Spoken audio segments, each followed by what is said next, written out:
Talvez deixemos de agir como o homem da fábula. Ele perdeu a chave de casa, mas insiste em procurá-la em volta do poste, porque ali a luz é melhor. Talvez aprendamos, vagarosa e inexoravelmente, que a chave está no escuro.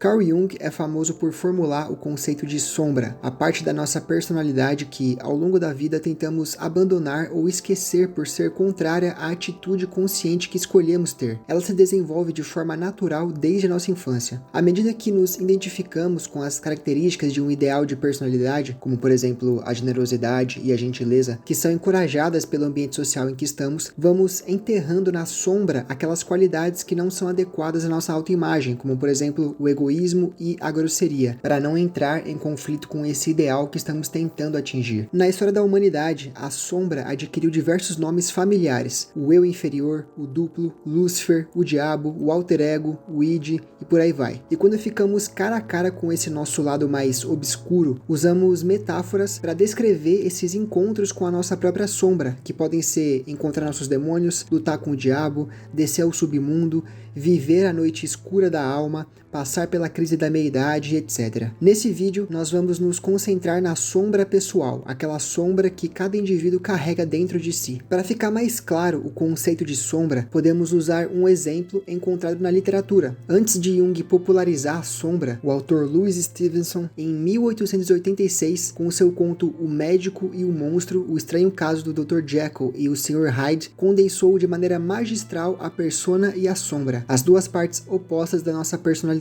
O cientista Dr. Jekyll cria uma poção na intenção de separar todos os elementos conflitantes que o faziam se distanciar do seu ideal de sabedoria, pois queria ser bem visto como um homem da ciência. Aconteceu que tudo o que a poção fez foi revelar aquilo que realmente estava em seu íntimo, ou seja, todos os impulsos que tentava reprimir ou negar que eram seus, mas que foi fortalecido justamente pelo processo de repressão. Ele, então, se transformou no Sr. Hyde, aquele eu que ocultava de todo mundo por sentir vergonha da sua própria ira, da sua concupiscência e da luxúria, que não eram bem vistos pela imagem idealizada que tentava buscar. Cada um de nós contém um Dr. Jekyll e um Sr. Hyde, ou seja, uma persona agradável para o uso cotidiano e um eu oculto e obscuro que permanece amarrado a maior parte do tempo. Nós temos a tendência em esconder nossas qualidades negativas, não apenas dos outros, mas de nós mesmos. Para fazer isso, frequentemente criticamos e condenamos os outros para garantir que nosso foco não recaia sobre nossas próprias falhas e tendências destrutivas. Passamos pela vida com um falso ar de superioridade moral e uma crença de que, enquanto outros agem de forma imoral e destrutiva, nós mesmos somos totalmente virtuosos e sempre estamos certos. Ou como Jung escreveu, infelizmente, não pode haver dúvida de que o homem é, no geral, menos bom do que ele se imagina ou quer ser. Todo mundo carrega uma sombra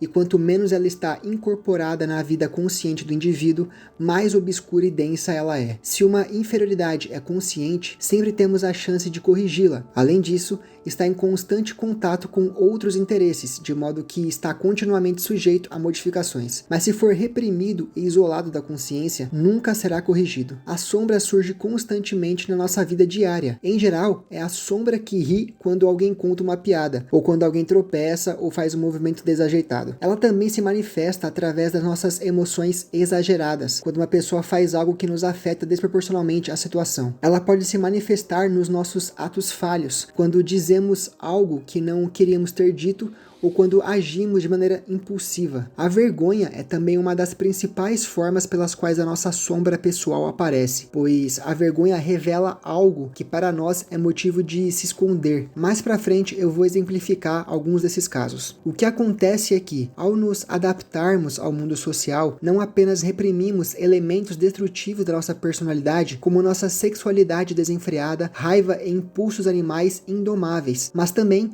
reprimimos características positivas e promotoras da vida. Talvez nossa assertividade tenha sido desaprovada pelos nossos pais, nossas primeiras tentativas de criatividade ridicularizadas por alguém, ou talvez nossa competitividade ou ambição tenham sido sentidas por aquelas pessoas próximas a nós como uma ameaça. Como resultado da repressão de elementos de nossa personalidade em nossa sombra, fomos feitos domesticados, obedientes, previsíveis, talvez agradáveis, mas ao custo de nossa vitalidade e integridade psicológica. No conto de Stevenson, por exemplo, Dr. Jekyll acreditava que, quando concebeu a ideia de criar a poção, ela pudesse separar tudo de sua personalidade que não fosse agradável, mas isso não era possível de ser feito. Quando reprimimos algo para o inconsciente, o conteúdo adquire uma espécie de vida autônoma, passando a controlar certas atitudes nossas que muitas vezes faz com que a gente pense se tratar de infortúnios ou azar, mas que, na verdade, são partes da nossa personalidade que não foram assimiladas pelo nosso ego, isto é, o centro da nossa vida consciente. Ao nos tornarmos conscientes da sombra, primeiro como um conceito intelectual e então, por meio da introspecção e reflexão, buscamos descobrir em que consiste nossa própria sombra pessoal. Nós, então, despertamos para um conflito moral, para a ideia preocupante de que uma parte da nossa personalidade está em desacordo com a moralidade contemporânea e com o que a nossa família, colegas e a sociedade de modo geral julgam como bom e mal. Muitas pessoas não compreendem que uma sociedade pode estar doente, e assim, para alguém conformado, a existência da sombra representa uma ameaça muito grande à sua frágil autoimagem, uma autoimagem que foi construída ao longo de anos de ajuste a quem elas achavam que os outros esperavam e queriam que elas fossem. Mas, por nunca reunir coragem para confrontar os elementos da própria sombra, ela não foi embora. Em vez disso, ela faz com que a pessoa fique suscetível à sua possessão justamente pelo seu lado destrutivo, ou seja, a seguir os passos trágicos do Dr. Jekyll e o Sr. Hyde, pois, em público,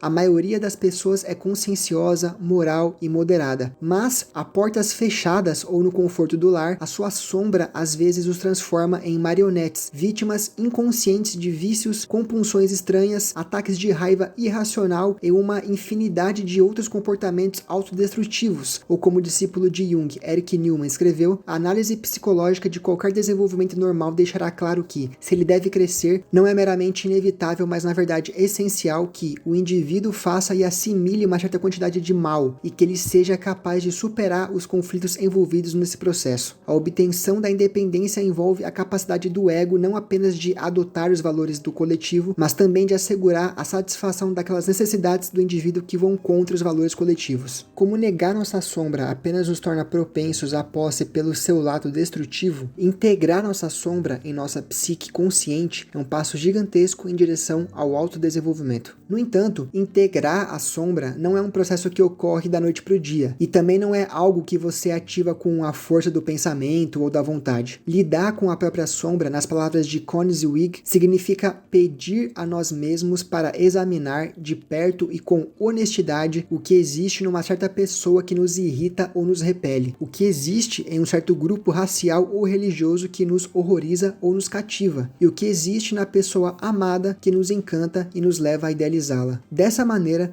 vamos ficando cada vez mais conscientes das projeções que fazemos da nossa própria sombra nas outras pessoas. Por exemplo, imagina que você está em um grupo de pessoas. Todas as demais gostam do fulano, mas somente você acha ele um hipócrita. Você, então, faz de tudo para convencer os outros da suposta hipocrisia de fulano, mas ninguém do grupo se convence disso e deixa você ainda mais furioso. Isso acontece porque talvez você não tenha consciência das suas próprias tendências à hipocrisia. E para aliviar esse conflito que acontece em você mesmo, a maneira que você encontrou foi espelhá-lo em alguém para não perceber o ódio que tem por si mesmo em relação a esse comportamento. Mas calma, nem tudo é projeção. Às vezes, sim, percebemos algo realmente reprovável no outro. Para saber se algo é projeção da nossa parte ou não, precisamos saber se esse algo nos informa ou nos afeta. Voltando ao exemplo da hipocrisia. Talvez fulano realmente fosse um hipócrita, mas você não foi apenas informado de que ele fosse um hipócrita. Você se afetou profundamente com a hipocrisia dele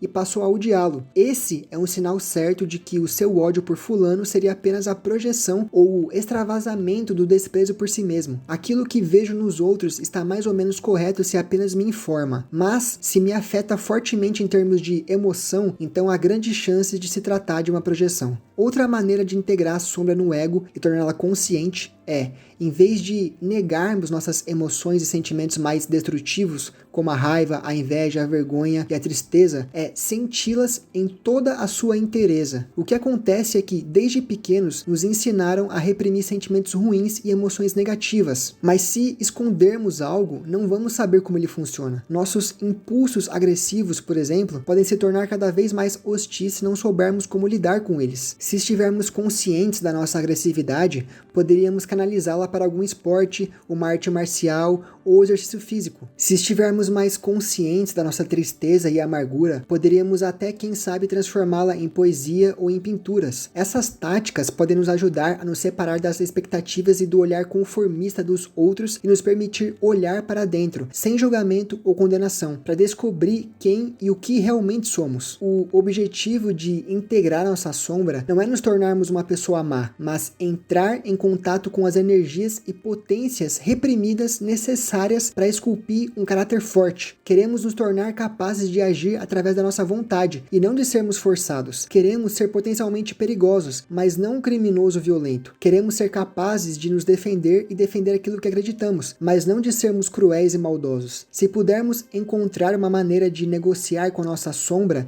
e permitir que ela viva em nossa personalidade consciente em vez de reprimi-la, não apenas atingiremos um senso mais seguro de identidade, mas também mais conhecimento sobre o que realmente queremos na vida. Não há, de fato, acesso ao inconsciente e à nossa própria realidade, exceto através da sombra. Somente quando percebemos aquela parte de nós mesmos que até então não vimos ou preferimos não ver, podemos prosseguir para questionar e encontrar as fontes das quais ela se alimenta e a base da qual ela repousa. Portanto, nenhum progresso ou crescimento é possível até que a sombra seja adequadamente confrontada, e confrontar significa mais do que meramente saber sobre ela. Somente quando realmente nos chocamos ao nos vermos como realmente somos, em vez de como desejamos ou esperamos assumir que somos, é que podemos dar o primeiro passo em direção à realidade individual. A sombra, como Jung mencionou, é a porta de entrada para o nosso eu. Muitos não ousam descer às suas profundezas, mas é exatamente isso que devemos fazer se quisermos nos tornar quem realmente somos. Não é um processo curto e nem um pouco fácil. Em todo caso, a terapia ajuda muito a pessoa em confrontar a sua própria sombra, pois ela não estará sozinha, mas sempre acompanhada e acolhida. Não esqueça de conferir os links no primeiro comentário fixado e a descrição do vídeo para encontrar as recomendações de leituras complementares. Eu sou Felipe Luiz,